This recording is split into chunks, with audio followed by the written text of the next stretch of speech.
जगह कहां पे? तो अपने राजसमंद जिले के अंदर ये जगह है। युद्ध कब हुआ? वापस वही जून का महीना, 18 जून 1576, यही तारीख। हालांकि कुछ इतिहासकार जो अपने हैं ये इसको 21 जून भी मानते हैं, पर अपने तो भाई राजस्थान बोर्ड वाली किताबों में उन सब में 18 जून ही दी हुई है, तो आप तो अपने 18 जून ही मान लेना। किसके बीच में युद्ध हुआ? तो भाई राणा प्रताप और अकबर की सेनाओं के बीच में युद्ध हुआ।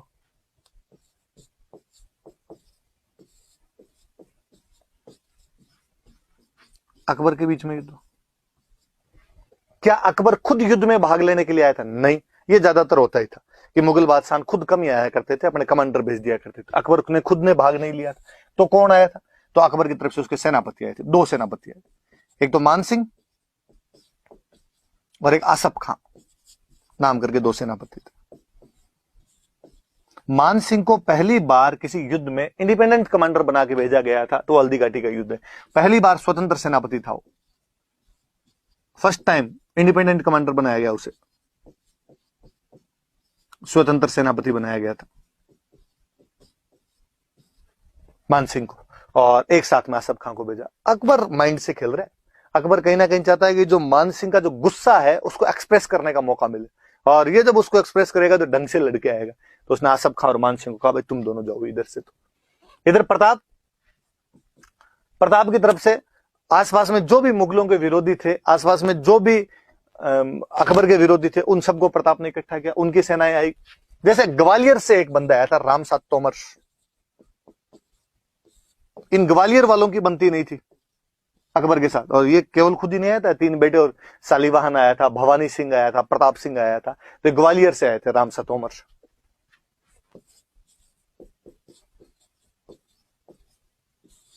याद रख लेना आप। सलूम्बर वाले हमेशा सेनापति होते थे। सलूम्बर वाले राज तिलक किसने किया? कृष्णदास चुंडावत, उनका नाम याद रखना। तो कृष्णदास चुंडावत ने भाग लिया था। और अफगानों की मुगलों के साथ बनती नहीं थी। मैंने पिछले वीडियो में बताया था कि हसन खान मेवाती, महमूद लोदी उधर से लड़ लिए थे सांगा की तरफ से, इधर फिर अफगानों की तरफ से एक बंदा है, हाकिम खान सूर। भील जनजाति रहती है, तो भीलों की सेना लेके आए हुए थे पुंजा,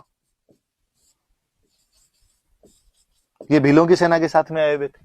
तो इस प्रकार से कुछ लोग थे जो उधर प्रताप की तरफ से लड़ रहे हैं, कुछ लोग हैं जो इधर अकबर की तरफ से लड़ रहे हैं।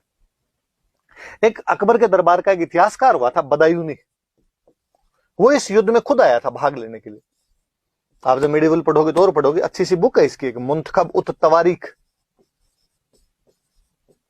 मुंतखब उत तवारीख नाम की एक बुक लिखी थी, और इसके अंदर जो बदायूनी है वो इस युद्ध का आंखों देखा वर्णन करता है। बदायूनी खुद आया था। बदायूनी के लिए कहते हैं कि बदायूनी थोड़ा यो कट्टर मुसलमान टाइप का आदमी था, और जब सेना आ रही थी तो बदायूनी ने कहा था कि भाई मैं भी चलूंगा। तो लोगों ने कहा यार आप क्या लाओगे, आप कलम उलम घिसने वाले आदमी, वहां तलवारें चलेगी तलवारें। बदायूनी ने कहा कि नहीं, वहां जब हिंदुओं का खून बहेगा तो मैं अपनी दाढ़ी के लगाऊंगा, दाढ़ी लाल करूंगा मैं हिंदुओं के खून से, जिहाद करके आऊंगा मैं वहां से। तो अब ये मन में तो तू भी ले। फिर बदायूनी इस युद्ध का ढंग से थोड़ा वर्णन करता है। बदायूनी कहता है भाई प्रताप की तरफ तो लगभग 3-1 हजार फौजी थे, और हमारी तरफ जो थे वो 5,000 के आसपास फौजी थे। हालांकि बदायूनी इस बात से नाराज था पहले कि यार मान सिंह जैसे हिंदू को क्यों बना दिया, सेनापति क्यों बना के भेज दिया, पर फिर भी भाई अकबर ने मान सिंह को बना दिया था। मैंने बता दिया रीजन क्या रहे थे उनके बनाने के। अब आमने सामने की यहाँ पे लड़ाई होनी शुरू हुई। ये हल्दी घाटी जो है ये एक दर्रे का बीच की जगह है, पास है, दोनों तरफ पहाड़ियां पड़ती है, उनके पास है, वहां के बीच का एक दर्रा है। एक तरफ गोगुंदा की पहाड़ियां है, एक तरफ खमनोर की पहाड़ियां है, पहाड़ियों के बीच का दर्रा है। तो कहते हैं जो मानसिंह था, मानसिंह उधर एक जगह पड़ती है अपने मोलेला नाथ द्वारा के पास, आगे याद रखना, टेराकोटा में अपने वापस याद करेंगे। और तो मोलेला में अपनी सेना लेके बैठ गया था। इधर प्रताप, इधर एक जगह पड़ती है लोसिंग, उधर अपनी सेना लेके बैठ गए थे। शुरुआत का युद्ध हुआ, प्रताप की तरफ से इतना शानदार हमला किया गया था मेवाड़ वालों की तरफ से कि मुगलों को भगा ही देते।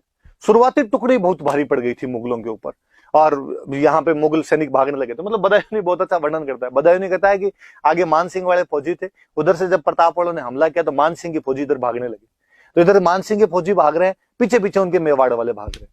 तो मेरे तो ये भी नहीं समझ में आया कि तीर किस पे चलाऊं, कि इधर ही हमारे वाले भाग रहे थे, उनके पीछे मेवाड़ वाले आ रहे हैं। तो मान सिंह ने आसफ खान पास में खड़ा था और आसफ खान से पूछा कि आसफ खान तीर चलाऊं किस पे? आसफ खान ने कहा आंख बंद कर और तीर चला, दोनों तरफ से मरने तो हिंदू ही है, तेरा कर्तव्य तो जो तू लेके आया था वो तो पूरा हो ही जाएगा, तुझे हिंदुओं को मारना था, भले मान सिंह वाले मरे भले प्रताप वाले मरे। तो वो वर्णन नहीं करता है कि भाई वहां से हमारी सेना भाग छूटी थी। और कहते हैं जब सेना भागने लगी तो मुगल सैनिकों के अंदर एक सैनिक हुआ करता था मिहत्तर खां। वो बेचारा मिहत्तर खां नाम का एक सैनिक था और वो भाग के आया, आगे आया पीछे से, और उसने आगे झूठा मोटा ही कहा कह रहा भागो मत रो, अकबर आ रहा है, अकबर आ रहा है, खुद बादशाह सेना लेके आ रहे हैं बड़ी। तो अकबर के आने की सूचना सुनी तो जाके मुगलों के थोड़े पैर जमे, मुगलों ने वापस लड़ना शुरू किया। याद रखना कि किसने हल्दी घाटी के युद्ध में अकबर के आने की झूठी सूचना, रॉन्ग इन्फॉर्मेशन दी थी, तो उस आदमी का नाम मिहत्तर खां था। कौन हल्दी घाटी के युद्ध का आंखों देखा वर्णन करता है? तो बदायूनी करता है। बदायूनी की किताब का नाम क्या था? मुंतखब उत तवारीख था। कौन सा इतिहासकार हल्दी घाटी के युद्ध में खुद भाग लेता है? तो बदायूनी भाग लेता है। तो सारी बातें थोड़ी सी आप याद रखना। और मिहत्तर खां नाम के सैनिक ने ये अफवाह फैलाई थी कि भाई खुद आ गया, अकबर खुद आ गया। मुगल सेना ने जैसे तैसे लड़ना शुरू किया। उधर प्रताप ने जब देखा कि यार मानसिंह उधर सेनापति बना, हाथी पे बैठा हुआ मानसिंह, मानसिंह के हाथी का नाम था मर्दाना, मर्दाना नाम के हाथी के ऊपर बैठा हुआ था। मानसिंह का जो हाथी था क्या नाम था उसका? मर्दाना नाम करके हाथी था। प्रताप के पास अपने जानते हैं घोड़ा था प्रताप का, चेतक। और कहते हैं प्रताप को इतना गुस्सा है कि प्रताप अपने चेतक को एकदम मर्दाना के सामने लेके चला गया। और चेतक इतना समझदार घोड़ा कि चेतक ने अपने अगले दोनों जो पैर थे वो मर्दाना की सूंड के ऊपर लगा दिए, मानसिंह के हाथी की सूंड के ऊपर लगा दिए। और प्रताप अपना भला फेंकता है, मानसिंह जैसे तैसे होदे में बच जाता है। होदा जो ऊपर हाथी पे बैठने की जगह होती है उसके अंदर बैठ जाता है और अपने वार को उसको बचाता है। पर मानसिंह बड़ा इंटेलिजेंट आदमी था। कहते हैं कि उसकी जो हाथी की सूंड थी उसने एक चाकू लगा रखा था, एक कटार लगा रखी थी, नाइफ लगा रखा था। और जब चेतक अपने पैर उतार रहा था वापस, तब उसके अगले दोनों पैर कट गए। अब चेतक ढंग से मूव नहीं कर पा रहा था एकदम।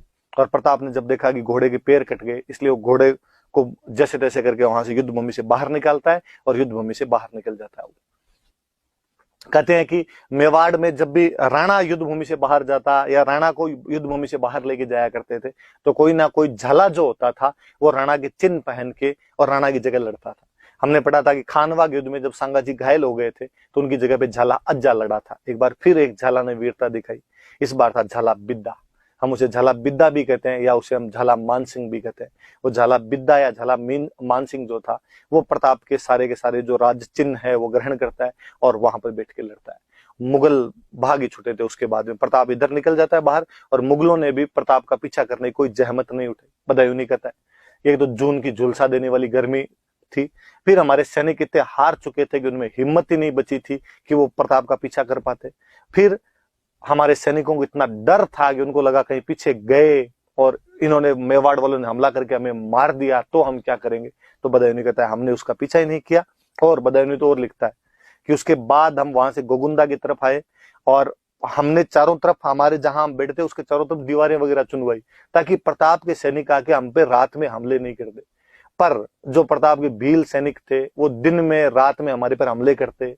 हमारी सेना जहां कहीं भी जाया करती थी उसको बीच में लूट लिया करते, अनाज और पानी की समस्या उत्पन्न कर दी थी। हमने जैसे तैसे करके अजमेर तक का रास्ता लिया था। तो बदायूनी ढंग से हार का वर्णन कर देता है इस युद्ध के अंदर।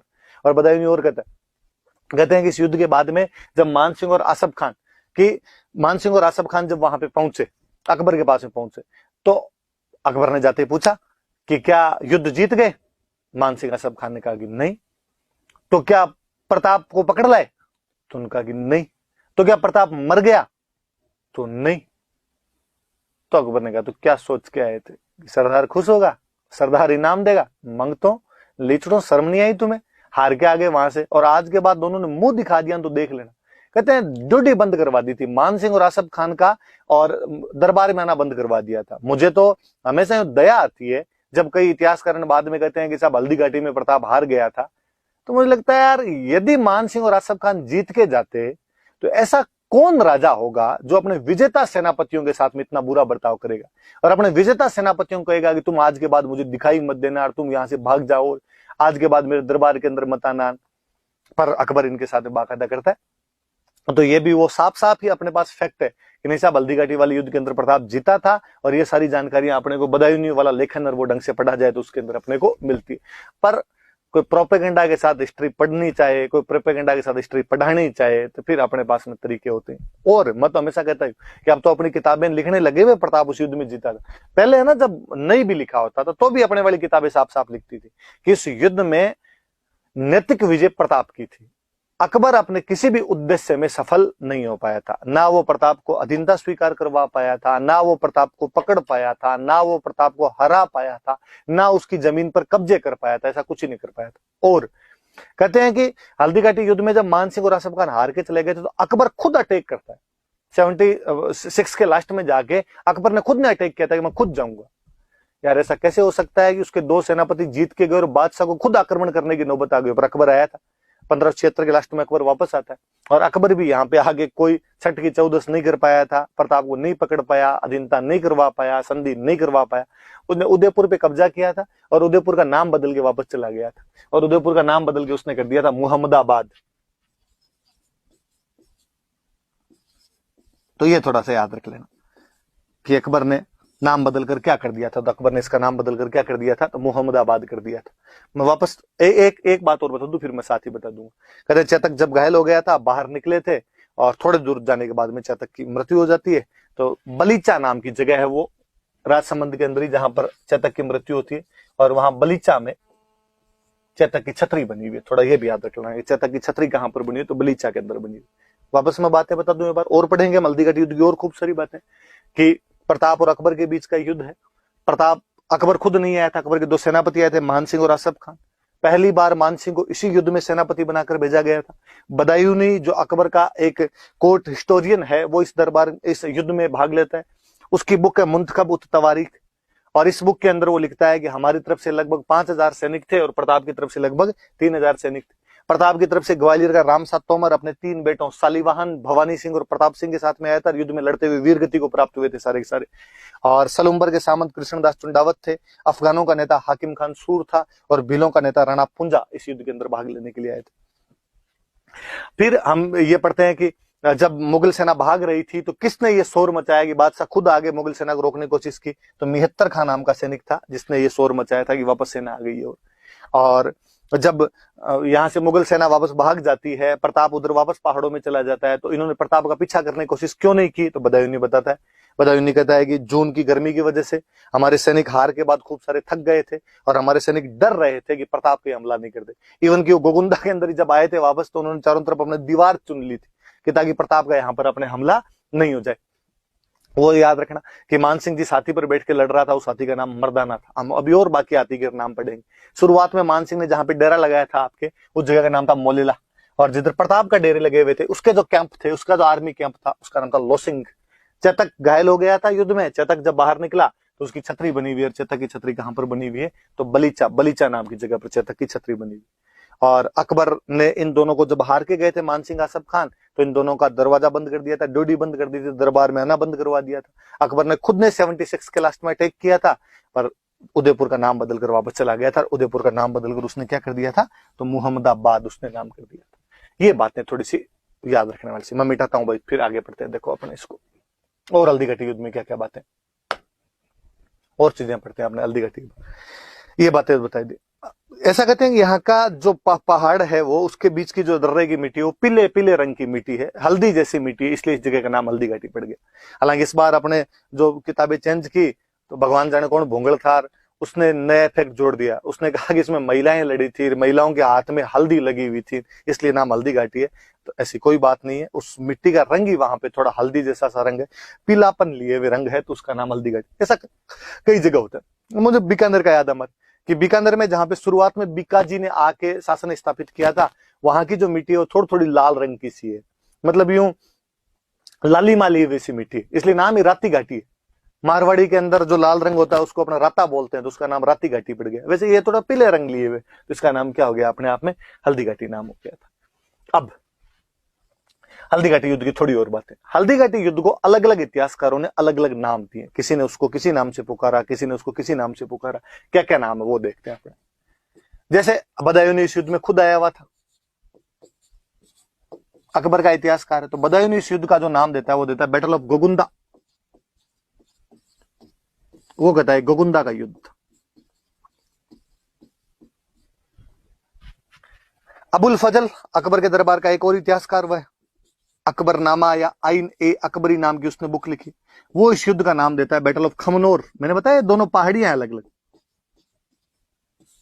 वो कहता है खमनोर का युद्ध। Colonel Tod, colonel James Tod Europe के थे, तो उनको तो अपने यूरोप वाले युद्ध याद आएंगे, और उन्होंने कहा कि मेवाड़ की थर्मोपोली। मैं अभी थोड़ी देर में बताऊंगा आपको थर्मोपोली क्या है, आप तो इतना याद रखो। उनका ये मेवाड़ की थर्मोपोली है, याद रखना आपने। और अपने एक राष्ट्रवादी इतिहासकार हुए हैं बाद में, आदर्शी लाल श्रीवास्तव।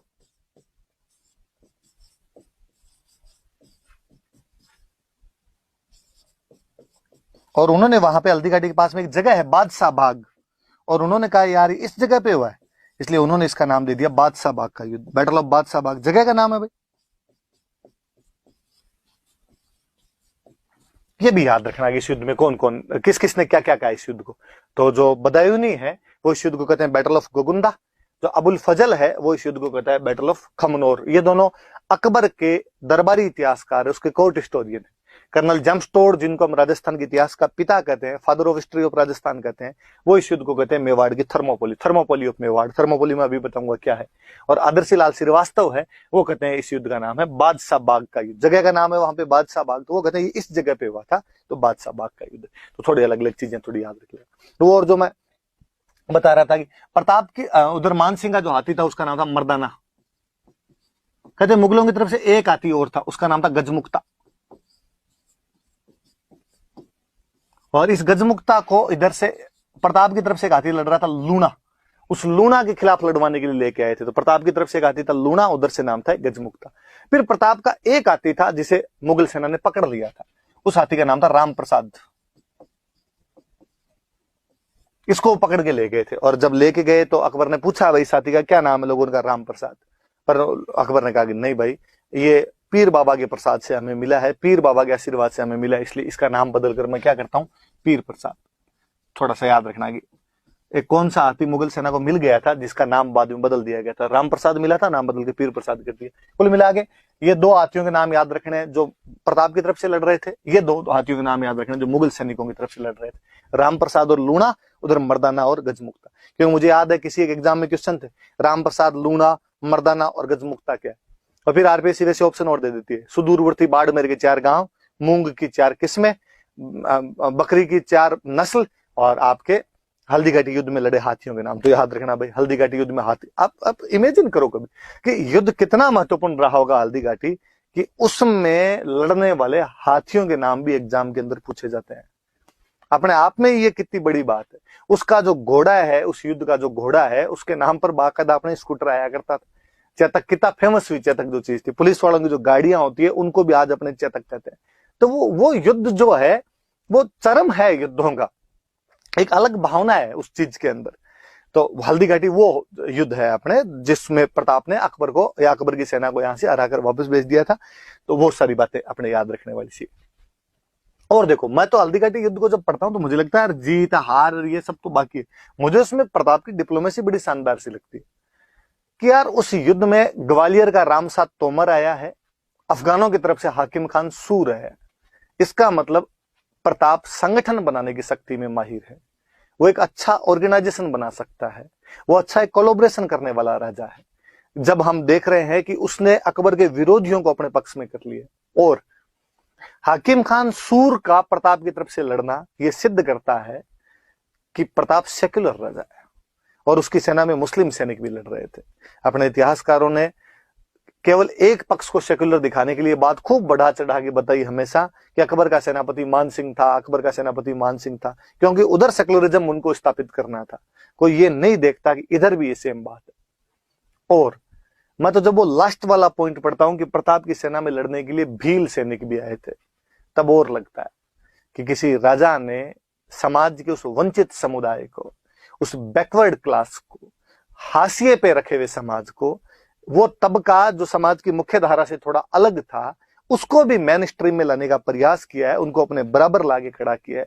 तो जो अनटचेबिलिटी की जिसकी हम बात करते हैं, छुआछूत की जिसकी हम बात करते हैं, उसको भी कहीं ना कहीं दूर करने वाला कोई राजा दिखाई देता है तो प्रताप दिखाई देता है कि उसने उन वनवासियों को, आदिवासियों को अपने साथ में लाके खड़ा कर दिया था। तो वो वाले नाम जो है, जो अपने आप में ये दिखाते हैं कि वो कितना ब्रॉड माइंडेड बंदा था, वो कितना समरसता फैलाने वाला आदमी था। ये सब चीजें, ये सब गुण उसके प्रताप के वहां से दिखाई देते हैं अपने को। जब हल्दी घाटी की बात ही कर रहे हैं, हम थोड़ी और बातें करते हैं। ये तो नाम वगैरह मैंने बताई दिए, नाम याद रखना आप थोड़े से, कि हल्दी घाटी का क्या इंपॉर्टेंस है। कभी आपसे मेंस में पूछ ले कि उसकी इंपॉर्टेंस बताओ, तो क्या इंपॉर्टेंस रही होगी? तो एक इंपॉर्टेंस तो ये है कि हल्दी घाटी का युद्ध एक एम्परियलिस्टिक पावर और एक रीजनल फ्रीडम का युद्ध है वर्सेज प्रादेशिक स्वतंत्रता। मतलब कि एक तरफ अकबर जैसा राजा है जो अपने एम्पायर एक्सपेंशन करना चाहता है, अपने साम्राज्य को बढ़ाना चाहता है, एम्परियलिस्टिक अप्रोच रखता है, एम्परियलिस्टिक एम्बिशंस रखता है और अपने साम्राज्यवादी शक्ति के तहत आक्रमण कर रहा है। पर दूसरी तरफ एक बंदा है जो अपने रीजनल फ्रीडम को, अपने रीजनल इंडिपेंडेंस को, अपनी क्षेत्रीय स्वतंत्रता को, अपनी प्रादेशिक स्वतंत्रता को बचाने का प्रयास कर रहा है। ये देखिए ठीक वैसा है जैसा हम अंग्रेजों के खिलाफ लड़ रहे थे, कि अंग्रेज एक साम्राज्यवादी ताकत थे, वो पूरे भारत पर कब्जा करना चाहते हैं या भारत पर कब्जा किया उन्होंने, और उसके खिलाफ हमारे लोग उठ खड़े हुए। तो जिस प्रकार हम क्यों उठ खड़े हुए, क्योंकि हम कहते हैं ये प्रदेश हमारा है, ये इंडिपेंडेंट रहना चाहिए, इसकी स्वतंत्रता हमें प्रिय है, यहां पर हम राज करेंगे। एग्जैक्टली वैसा का वैसा उसमें प्रताप और प्रताप के साथ में मेवाड़ की जनता कर रही है कि एक साम्राज्यवादी ताकत का मिलजुल कर सामना कर रही है। क्यों? क्योंकि वो अपने क्षेत्र की स्वतंत्रता, अखंडता, इंटीग्रिटी, इंडिपेंडेंस जो भी है उसे बचाने का प्रयास कर रहे थे वो लोग। तो एक बात तो ये याद रखने वाली सी। दूसरी बात है, स्वाभाविक सी बात है, अकबर एक बहुत बड़ा राजा है, उसके पास खूब सारा धन है, उसकी सेना भी बड़ी है। प्रताप, मेवाड़ एक छोटा स्टेट है, लगातार युद्धों में फंसे होने से धन भी कमजोर पड़ा होगा, कहीं ना कहीं सेना भी कमजोर है, उसके बावजूद लड़ रहे थे वो लोग। सीमित संसाधन, लिमिटेड रिसोर्सेज के बावजूद प्रताप लड़ा था। इससे उसकी जो सेना थी, उसकी जो जनता थी, उसमें एक होप और मोरलिटी की भावना जगी, आशा और नैतिकता का संचार होता उसकी सेना में। होप नजर आई है कहीं ना कहीं कि नहीं, हमारा राजा हमारे साथ खड़ा है, भले ही उसके पास संसाधन कम हो लेकिन लड़ रहा है। एक नैतिकता दिखाई देती है, मोरलिटी बढ़ती है लोगों की, मोरल अप होता है लोगों का कि नहीं यार लड़ेंगे, धन कम है तो क्या हुआ, हमारा जो राजा है वो लड़ रहा है। और मैं हमेशा एक सिंपल सा एग्जाम देता हूं कि यार आरएस का रिजल्ट आया और रिजल्ट के अंदर देखा कि एक लड़का जिसके पापा बहुत बड़े बिजनेसमैन है या जिसके पापा ऑलरेडी आईएएस लगे हुए थे, वो एक अच्छी इंग्लिश मीडियम की स्कूल के अंदर पढ़ा हुआ था और उसको अच्छी कोचिंग भी मिली थी, उसके पास तमाम रिसोर्सेस थे और उस बंदे की टॉप 10 में रैंक आ गई। एक उसका विपरीत, एक ठेठ कोई जैसलमेर बॉर्डर का कोई एक लड़का जो शुरुआत से ही ग्रामीण स्कूल के अंदर या गवर्नमेंट स्कूल के अंदर पढ़ा था, इसके पिताजी एक साधारण किसान है या कई बार किसान भी नहीं, कोई मजदूर है, और उसने पढ़ाई भी अपने जैसे तैसे करके पूरी की है और फिर तैयारी भी संघर्ष करते हुए, छोटे मोटे कोई साथ में नौकरी करते हुए अपनी तैयारी की है या बेरोजगारी के अंदर अपनी तैयारी की है और उसका सिलेक्शन होता है, भले उसकी रैंक मत कहता हूं 200 रैंक आती है। अगले दिन अखबार में या हमारे आसपास में चर्चा किसकी होती है, उस टॉप 10 वाले की या उस 200 वाले की होती है? ऑब्वियसली अखबारों के अंदर हमेशा आएगा किसान का बेटा बना, संघर्ष के बावजूद बना, बेरोजगारी के बावजूद बना। हम उस सेकंड वाले की बात करते हैं। क्यों? क्योंकि हम कहते हैं यार उसके रिसोर्सेज लिमिटेड थे, उसके बावजूद उसने हार नहीं मानी। हल्दी घाटी का युद्ध ये सिखाता है कि भले ही हमारे रिसोर्सेज लिमिटेड हो, उसके बावजूद हार नहीं माननी है, उसके बावजूद लड़ाई करनी चाहिए और लड़ाई करने से जीत मिलती है। इससे जो आसपास के बाकी लोग होते हैं आपके, उनके अंदर कहीं ना कहीं आशा दिखती है, उनमें कहीं ना कहीं मोरल अप दिखता है उनका। फिर हल्दी घाटी का युद्ध राष्ट्रवाद की भावना सिखाता है, नेशनलिज्म सिखाता है। और राष्ट्र देखो पहले होता क्या था, पहले ये नेशनलिज्म वाली भावनाएं नहीं थी, पहले सेनाएं लड़ती थी। बाबर की सेना संगा की सेना से लड़ लेगी, कुंभा की सेना को महमूद खिलजी की सेना से लड़ लेगी, रतन सिंह की सेना अलाउद्दीन खिलजी की सेना से लड़ लेगी। आम जनता का इतना कोई उसके अंदर पार्टिसिपेशन नहीं हुआ करता था। और अपने तो संस्कृत में, हिंदी में एक वो है शायद लाइन है कि कोई नरप हो हमें क्या हानि, कि कोई राजा बन जाए, हमें क्या लाभ है यार, हमें टैक्स देने यार, इस बाबर को भी टैक्स देना, संगा को भी टैक्स देना। पर प्रताप के साथ में जन जन का नायक बन गया था। आसपास के तमाम लोग, वो जो जनजातियां थी, वो जो भील थे, वो जो गाड़िया लोहार थे, उन तमाम लोगों ने इस युद्ध के अंदर भाग लिया था। इसलिए जनता के अंदर, आम पब्लिक में यदि नेशनलिज्म को युद्ध जगाता है तो वो युद्ध हल्दी घाटी है। अब और कभी नोटिस भी कीजिए इस बात को कि किसी भी चीज का महत्व तब नहीं है जब वो हुई है, महत्व तब है जब होने के बाद भी उसकी इंपॉर्टेंस जारी रही है नहीं रही, वो हमें दिखती है। कि हल्दी घाटी आज भी राष्ट्रवादियों के लिए मोटिवेटर का काम करता है, आज भी राष्ट्रवादियों के लिए, नेशनलिस्ट के लिए इंस्पिरेशन का काम करता है।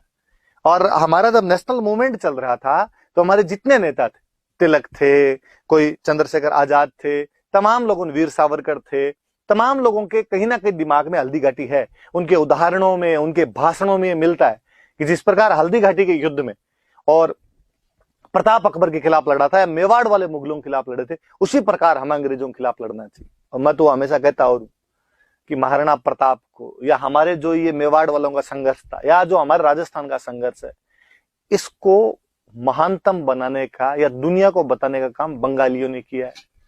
क्योंकि जब अंग्रेजों का शासन राजस्थान भारत में आ गया था तो सबसे पहले राष्ट्रवाद कहीं पर आया था, तो बंगाल में आया था। नेशनलिज्म बंगाल के अंदर आया था सबसे पहले। और कहा ही जाता था कि बंगाल जो आज सोचता है बाकी भारत कल सोचेगा। तो बंगालियों में सबसे पहले राष्ट्रवाद की भावना आई थी। पर बंगालियों ने, जब नेताओं ने, जो नेता थे उनमें जब नेशनलिज्म आया तो उन्होंने कहा यार इस राष्ट्रवाद को और अप कैसे किया जाए, रूट लेवल तक कैसे लेके जाया जाए, जनता को इसके बारे में कैसे बताया जाए। तो ऐसे हीरो होने चाहिए अपने पास में जो अतीत से लिए जाएं, जो पास्ट से लिए जाएं अपने, ताकि लोगों का मोरल अप कर सके, लोगों को इंस्पिरेशन दे सके, लोगों को मोटिवेट कर सके। वो हीरो राजस्थान वाले थे तमाम। तो अपने राजस्थान के इतिहास को तो आगे फॉरवर्ड करने वाले वो लोग, उन्होंने तब तक जेम्स टोड की किताब पढ़ ली थी। टोड की किताब के आधार पर उन्होंने ये बताना शुरू किया कि यार क्या लड़े होंगे। इसलिए हम हमेशा वो नेशनलिस्ट के लिए एक मोटिवेशन का काम करता है। मैं हमेशा और कहता हूं, ऐसी चला दो यार।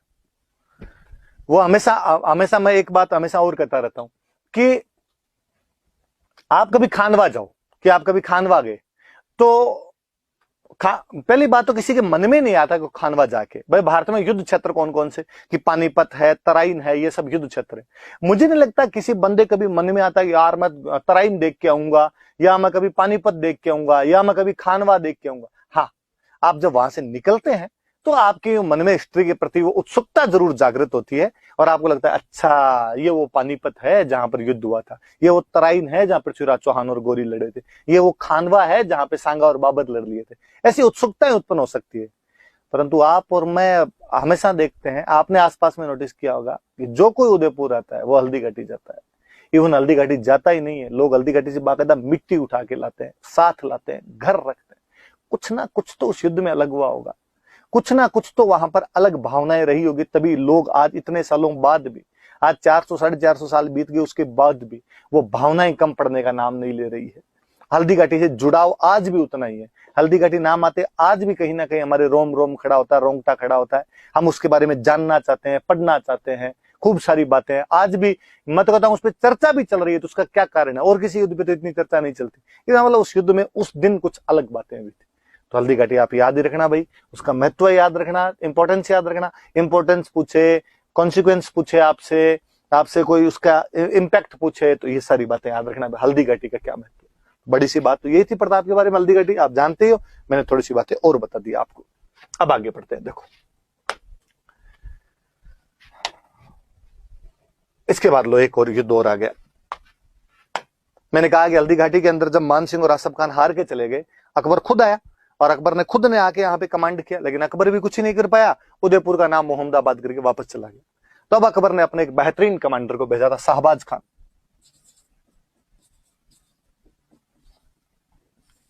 तब प्रताप की राजधानी कुंभलगढ़ हुआ करती थी, इसलिए शाहबाज खान ने कुंभलगढ़ पर अटैक किए थे। वैसे मेवाड़